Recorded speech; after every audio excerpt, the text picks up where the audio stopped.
What's going on, guys? I'm outside the theater right now to see the newest MCU flick to hit theaters, the third and final entry into the MCU on the big screen for 2025, and that, of course, is Fantastic Four: First Steps. This movie is set in a different world from the one we're used to in the MCU, so while it does take place around the events of the MCU, it's in a different world, a retro-futuristic world, where it's set in the future, but it also looks like the 60s. The trailers have done it for me. I'm excited to see Galactus on the big screen.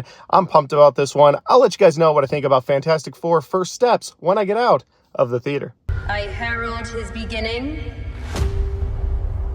I herald your end. I herald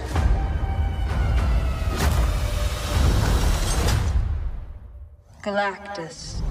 And so, guys, I have seen Fantastic Four: First Steps, and I had a really fun time with this movie. So where to begin with my positives, because there's a bunch of them. Really quick, I'll rattle a few off here. First of all, the retro-futuristic world where it looks like the 60s, but it's set in another world that's in the future or in our timeline. That was really cool to see. The 60s are just cool anyway, whenever you put it to screen. And so a lot of bright colors, a lot of things that pop, and I loved that.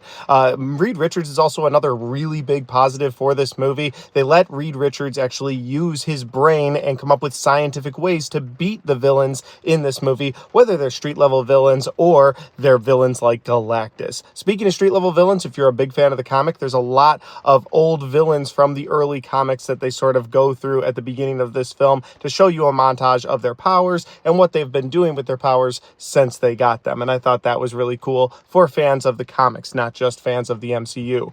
But with those things said, on the negative side for this movie, it does take time to get going, to get to the heart of the film. And maybe had they not spoiled what Galactus wanted in the trailers, then maybe it wouldn't have felt like that. But because I knew ultimately where this movie was going because of the trailers, it did take time to get to that point. And when it got there, I was locked in. I was ready to go. Essentially, once something happens in space, I was ready to go. But it did take time getting there. Overall, though, guys, I'll say if you're a big MCU fan, definitely don't miss this one. Watch it on the biggest screen possible. If you're a big Fantastic Four fan from the comic books, definitely check this out because you get to see some really cool Fantastic Four abilities that they do so damn well in this movie. Definitely go check this one out. I highly recommend it. I had a really fun time with this movie overall. And by the way, stick around for the end credits scene, at least the first one, because it's fantastic. Say that again?